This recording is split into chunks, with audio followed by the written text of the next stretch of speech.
नमस्कार, मैं घनश्याम कुमार। प्रस्तुत है आज का मुख्य समाचार। सुप्रीम कोर्ट ने उत्तर प्रदेश के मदरसा कानून 2004 को असंवैधानिक बताने वाले इलाहाबाद हाई कोर्ट के फैसले पर रोक लगा दी है। चीफ जस्टिस डीवाई चंद्रचूड़ की अध्यक्षता वाली बेंच ने हाईकोर्ट के फैसले को गलत बताया। कहा कि हाईकोर्ट ने मदरसा कानून के प्रावधानों को समझने में गलती की है। यह कहते हुए सुप्रीम कोर्ट ने सभी पक्षकारों यानी मदरसा बोर्ड, यूपी सरकार और केंद्र सरकार को नोटिस जारी किया है। 30 जून 2024 तक नोटिस का जवाब मांगा गया है।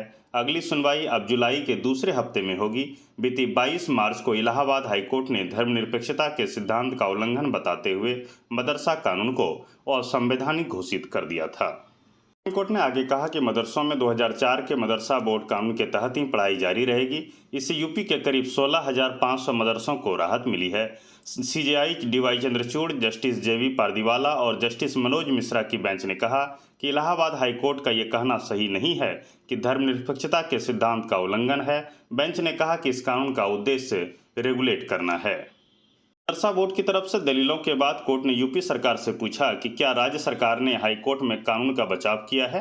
राज्य सरकार की तरफ से additional solicitor general ASG K M Nataraj ने बताया कि यूपी सरकार ने हाईकोर्ट के फैसले को स्वीकार किया है और कानून की संवैधानिकता का बचाव नहीं करेगी। एएसजी के मुताबिक मदरसा के छात्रों को सामान्य शुल्कों में स्कूलों में डाला जाएगा। दोनों तरफ की दलीलों को सुनने के बाद कोर्ट ने सभी पक्षों को नोटिस जारी कर दिया है और हाईकोर्ट के फैसले पर अंतरिम रोक लगा दी है।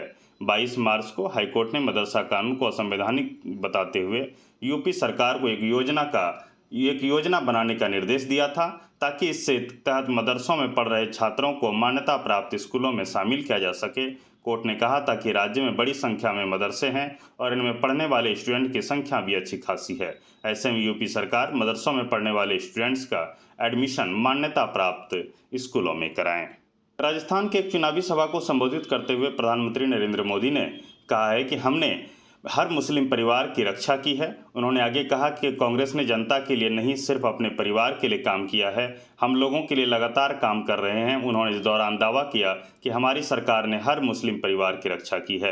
राजस्थान के चूरू में पीएम मोदी ने कहा, 3 तलाक से मुस्लिम बेटियों के सिर पर तलवार लटकती रहती थी। इसे हटाकर मोदी ने हर मुस्लिम परिवार की रक्षा की है। मुस्लिम परिवार का पिता सोचता था कि बेटी की शादी करके भेजे तो हैं, लेकिन 2 से 3 बच्चे करने के बाद बेटी को 3 तलाक बोल के वापस भेज दिया जाएगा तो क्या होगा। माँ, बेटी और भाई हर किसी को चिंता होती थी। मोदी ने सभी मुस्लिम परिवार की जिंदगी को बचाया है। उन्होंने आगे कहा कि बीजेपी हर स्तर पर लोगों के साथ खड़ी है। जो काम कई दशकों से नहीं हुए वो हमने करके दिखाया है। पिछले 10 साल में कितना भी काम हुआ हो, लेकिन मेरे मन की बात चूरू में बता देता हूँ, अभी तो जो भी हुआ वो तो टेलर है। पीएम मोदी ने कहा, हमें देश को बहुत आगे लेकर जाना है। उन्होंने कहा, देश में मोदी की गारंटी की चर्चा हो रही है। बीजेपी हर काम करती है। हम घोषणा पत्र जारी नहीं करते बल्कि संकल्प पत्र जारी करते हैं। साल 2019 के लोकसभा चुनाव में जारी किए गए संकल्प पत्र के ज़्यादातर वादे हमने पूरे कर दिए हैं। केंद्रीय कर्मचारी और पेंशनर्स के लिए खुशखबरी है, क्योंकि हाल ही में जारी केंद्रीय कार्मिक और प्रशिक्षण विभाग के अधिकारी ज्ञापन के मुताबिक केंद्र सरकार के कर्मचारियों के लिए 6 तरह के भत्ते में बढ़ोतरी की गई है। मोदी सरकार ने जनवरी से जून 2024 तक के लिए केंद्रीय कर्मचारियों के महंगाई भत्ते को 4% की बढ़ोतरी की है। इस वृद्धि के साथ महंगाई भत्ता बढ़कर 50% हो गया। आइए जानते हैं मोदी सरकार ने कौन से 6 भत्ते हैं जिसमें बढ़ोतरी के लिए ज्ञापन जारी किया है। इनमें है जोखिम भत्ता, नाइट ड्यूटी भत्ता, चाइल्ड एजुकेशन भत्ता, ओवर टाइम भत्ता, दिव्यांग महिला कर्मचारियों के लिए भत्ता, संसद सहायक भत्ता। दिल्ली एक्साइज पॉलिसी केस के मामले में अब के कविता से ईडी के बाद सीबीआई पूछताछ करेगी। कविता को प्रवर्तन निदेशालय ने गिरफ्तार किया था, जो दिल्ली उत्पाद शुल्क नीति मामले में मनी लॉन्ड्रिंग एंगल की जांच कर रहा है। बीआरएस नेता फिलहाल न्यायिक हिरासत में है।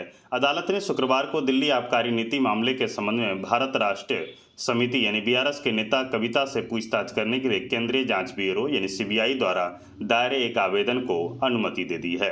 राव रेवेन्यू कोर्ट के विशेष न्यायाधीश पीसी एक्ट कावेरी बावेजा ने कविता से न्यायिक हिरासत में पूछताछ करने की सीबीआई की याचिका को स्वीकार कर लिया है। सीबीआई ने यह कहते हुए अदालत का रुख किया कि मामले में उसकी संलिप्तता के संबंध में मामले के आगे की जांच के दौरान सामने आए सबूतों के संबंध में कविता से पूछताछ की जानी आवश्यक है। जांच एजेंसी ने कहा कि वह कविता से बूची बाबू यानी कि कविता से जुड़े अकाउंटेंट, के फोन से बरामद चैट और एक भूमि सौदे के पोस्ट से संबंधित दस्तावेजों के बारे में पूछताछ करना चाहती है, जिसमें कथित तौर पर आम आदमी पार्टी को रिश्वत के रूप में 100 करोड़ रुपये की रिश्वत दी गई थी। कविता को प्रवर्तन निदेशालय यानी ईडी ने गिरफ्तार किया था, जो दिल्ली उत्पाद शुल्क नीति मामले में मनी लॉन्ड्रिंग एंगल की जांच कर रहा है। बीआरएस नेता फिलहाल न्यायिक हिरासत में है। कोर्ट ने ईडी मामले में कविता की अंतरिम जमानत याचिका पर अपना फैसला सुरक्षित रख लिया था और उस मामले में आदेश 8 अप्रैल को सुनाया जाना है। हेमंत सोरेन की ओर से ईडी के अधिकारियों के खिलाफ SC/ST के मामले की जांच स्वतंत्र एजेंसी से कराए जाने की मांग को लेकर याचिका दाखिल की गई है। उक्त याचिका ईडी के अधिकारियों की ओर से दाखिल की गई है, जिसमें कहा गया है कि उन्हें पुलिस की जांच पर भरोसा नहीं है, इसलिए इस मामले की जांच CBI जैसे स्वतंत्र एजेंसी से कराई जाए। बता दें कि पूर्व मुख्यमंत्री हेमंत सोरेन ने ईडी के अधिकारी कपिल राज, देवव्रत झा सहित 4 अन्य खिलाफ SC/ST का मामला दर्ज कराया है। गौरतलब है कि हेमंत सोरेन ने रांची के SC/ST थाने में ईडी के अधिकारी कपिल राज, देवव्रत झा, अनुपम कुमार, अमन पटेल व अन्य अज्ञात के विरुद्ध 3 जनवरी को SC/ST अधिनियम के तहत प्राथमिकी दर्ज कराई थी। ये सभी अधिकारी ईडी के जोनल कार्यालय रांची से संबंधित हैं। आसान भाषा में समझें तो SC/ST एक्ट या हरिजन एक्ट उस व्यक्ति पर लगता है जो अनुसूचित जाति और अनुसूचित जनजाति वर्ग से नहीं है, बल्कि किसी अन्य वर्ग से संबंध रखता है। अगर इस व्यक्ति द्वारा SC/ST वर्ग के लोगों पर अत्याचार किया जाता है या उनका किसी तरह से अपमान किया जाता है, तो उसके खिलाफ अनुसूचित जाति व अनुसूचित जनजाति अधिनियम 1989 के तहत उस व्यक्ति के खिलाफ कानूनी कार्रवाई की जाती है। पश्चिम बंगाल के राज्यपाल आनंद बोस ने दावा किया है कि मिनी संदेशखाली बन गए हैं बंगाल के अलग अलग विश्वविद्यालय। उन्होंने इस संबंध में एक न्यायिक जांच का आदेश भी दिए हैं। पश्चिम बंगाल के शिक्षा मंत्री वर्ष वसु पर निशाना साधने के बाद राज्यपाल CV आनंद बोस ने एक बार फिर से बड़ा बयान दिया है। उन्होंने उच्च शिक्षा के परिसरों में हो रहे कथित भ्रष्टाचार और हिंसा के मामलों को देखते हुए कहा कि पश्चिम बंगाल में कई विश्वविद्यालय मिनी संदेशखाली बन गए हैं। मिनी संदेशखाली अर्थात राज्यपाल ने दावा किया कि राज्य में कई विश्वविद्यालय परिसर मिनी संदेशखाली बने हुए हैं। उन्होंने विश्वविद्यालय में होने वाली कथित हिंसा, भ्रष्टाचार और राजनीतिक उद्देश्यों के लिए विश्वविद्यालयों के दुरुपयोग की न्यायिक जांच का आदेश दिया है। बता दें कि CV आनंद बोस राज्य सरकार द्वारा संचालित सभी विश्वविद्यालयों के चांसलर भी हैं। राज्यपाल का कहना है कि इस मामले की जांच के लिए सुप्रीम कोर्ट या हाई कोर्ट के एक सेवानिवृत्त जज की अध्यक्षता में एक आयोग का गठन किया जाएगा। उन्होंने महसूस किया कि राज्य के कई विश्वविद्यालय मिनी संदेशखाली बन गए हैं। खास बात यह है कि राज्यपाल ने एक दिन पहले ही राज्य सरकार को निर्देश दिया था कि शिक्षा मंत्री व्रत वसु को कैबिनेट से हटाया जाए।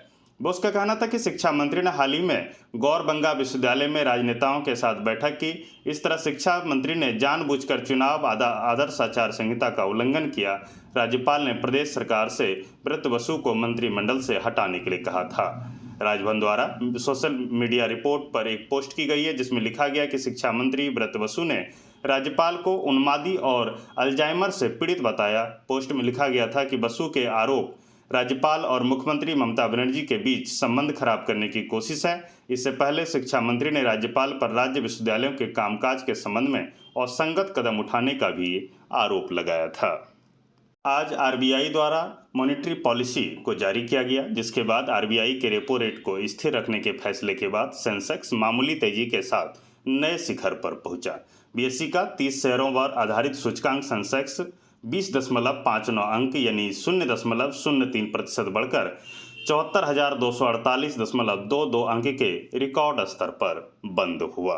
भीमा कोरेगांव केस मामले में आज सुप्रीम कोर्ट ने करीब 6 साल बाद शोभा सेन को कई शर्तों के साथ जमानत दे दी है। सुप्रीम कोर्ट ने जमानत देते वक्त शोभा सेन से कहा कि वो महाराष्ट्र नहीं छोड़ेंगे और अपना पासपोर्ट भी सरेंडर करेंगे। सुप्रीम कोर्ट ने भीमा कोरेगांव हिंसा मामले में करीब 6 साल बाद शोभा कांति सेन को जमानत दे दी है। सेन को दलित और महिला अधिकारों की आवाज़ उठाने के लिए जाना जाता है। अंग्रेजी साहित्य की प्रोफेसर और महिला अधिकारी की कार्यकर्ता सेन को 6 जून 2018 को गिरफ्तार किया गया था। सुप्रीम कोर्ट ने 16 मार्च को एल्गार परिषद माओवादी संबंध मामले की आरोपी सेन की जमानत याचिका पर अपना फैसला सुरक्षित रख लिया था। जस्टिस अनिरुद्ध बोस और आर्गेनिस्ट जॉर्ज मसी की बेंच ने यह देखते हुए आदेश पारित किया कि राष्ट्रीय जांच एनआईए ने उनकी जमानत का विरोध नहीं किया, इसलिए गैरकानूनी गतिविधि रोकथाम यूएपीए के तहत जमानत के लिए कठोर शर्तें लागू नहीं होती है। कोर्ट ने अपने आदेश में कहा कि धारा 43D(5) प्रतिबंध याचिकाकर्ता पर लागू नहीं होना चाहिए।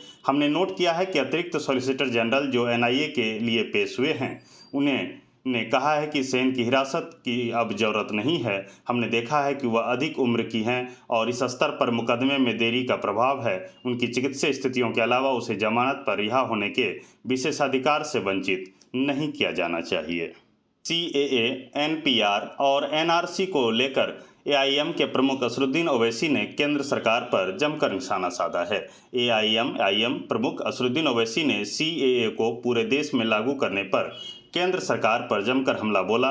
उन्होंने कहा कि सीएए को एनपीआर और एनआरसी के साथ जोड़कर देखा जाना चाहिए। उन्होंने केंद्र पर सीएए, एनपीआर, एनआरसी के माध्यम से देश के मुसलमानों को राज्यविहीन करने का आरोप लगाया।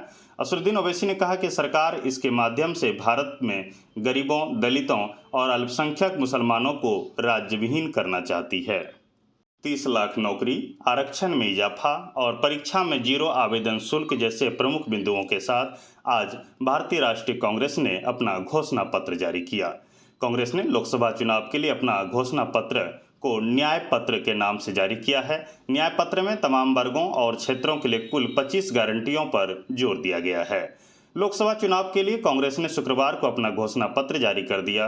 कांग्रेस अध्यक्ष मल्लिकार्जुन खड़गे, कांग्रेस संसदीय दल की अध्यक्ष सोनिया गांधी, पूर्व अध्यक्ष राहुल गांधी, घोषणा पत्र समिति के अध्यक्ष पी चिदम्बरम और कांग्रेस महासचिव संगठन केसी वेणुगोपाल ने लोकसभा चुनाव 2024 के लिए घोषणा पत्र जारी किया।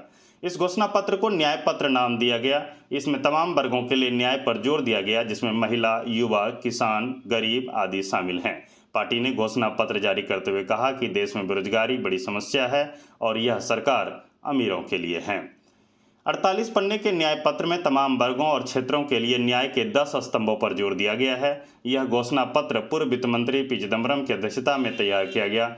कांग्रेस अध्यक्ष खड़गे ने बताया कि 19 मार्च को कांग्रेस कार्य समिति ने इसे मंजूरी दी थी। न्याय पत्र जारी करते हुए कांग्रेस अध्यक्ष मल्लिकार्जुन खड़गे ने कहा कि राहुल गांधी की भारत जोड़ो न्याय यात्रा के दौरान न्याय के 5 स्तंभों पर ध्यान केंद्रित किया गया था। इनमें युवा न्याय, किसान न्याय, नारी न्याय, श्रमिक न्याय और हिस्सेदारी न्याय की घोषणा की गई थी। इनमें 25 गारंटियां निकलती है। इन सभी को भी घोषणा पत्र में शामिल किया गया है।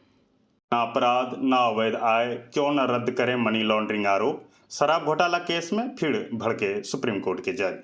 छत्तीसगढ़ में कांग्रेस की पूर्ववर्ती भूपेश बघेल सरकार के दौरान आबकारी नीति में संशोधन कर अधिकारियों पर शराब आपूर्तिकर्ताओं से मिलीभगत कर 2161 करोड़ रुपए के घोटाले के आरोप हैं। इस संबंध में छत्तीसगढ़ के कथित शराब नीति घोटाला मामले में सुप्रीम कोर्ट ने आज सुनवाई के दौरान तल्ख टिप्पणी की है और कहा है कि अब तक के उपलब्ध साक्ष्यों से न तो अपराध होने की पुष्टि हो पा रही है और न ही आरोपी द्वारा उस कथित अपराध से आय की पुष्टि हो पा रही है, तो क्यों नहीं मामले में मनी लॉन्ड्रिंग के आरोप रद्द कर दिए जाएं। यह ठीक वैसा ही है जैसे कुछ दिनों पहले दिल्ली के कथित शराब घोटाला मामले में सुप्रीम कोर्ट ने टिप्पणी की थी और 6 महीने से जेल में बंद आप सांसद संजय सिंह को जमानत दे दी थी। जस्टिस अभय एस ओका और जस्टिस उज्जवल भुइयां की पीठ ने आईएएस अधिकारी अतुल टुटेजा और उनके बेटे यश टुटेजा सहित मामले के 6 आरोपियों द्वारा दायर रीट याचिकाओं पर सुनवाई के दौरान यह टिप्पणी की। इस मामले में भी प्रवर्तन निदेशालय ईडी की तरफ से अतिरिक्त सॉलिसिटर जनरल एसवी राजू मामले की पैरवी कर रहे थे। जस्टिस ओका ने कहा कि मामले में अगर कोई निरपेक्ष अपराध नहीं हुआ है तो अपराध से कोई आय भी नहीं हुई है, इसलिए इसमें मनी लॉन्ड्रिंग नहीं हो सकती। इसके साथ ही जस्टिस ओका ने कथित शराब घोटाले के कुछ आरोपियों के खिलाफ मनी लॉन्ड्रिंग के आरोप रद्द करने की इच्छा जताई। इससे पहले कोर्ट ने याचिकाकर्ताओं के खिलाफ लगाए गए आयकर अधिनियम के कथित उल्लंघन से जुड़े कार्रवाई पर भी रोक लगा दी थी। याचिकाकर्ता ने ईडी के उस तर्क का विरोध किया था, धन शोधन अधिनियम पीएमएलए के तहत कोई भी अपराध आयकर अधिनियम का कथित उल्लंघन है। दुनिया में शायद एक और जंग का काउंटडाउन शुरू हो गया है। इजराइल और ईरान के बीच कभी भी छिड़ सकता है युद्ध। अब ईरान और इजराइल के बीच जंग शुरू हो सकती है। सीरिया की राजधानी दमिश्क में ईरानी कॉन्सुलेट पर हमला हुआ था। इस हमले के लिए ईरान ने इजराइल को जिम्मेदार ठहराया है। माना जा रहा है कि ईरान और इजराइल में किसी भी वक्त जंग शुरू हो सकती है। इसी के साथ आज यह समाचार समाप्त होता है। नमस्कार।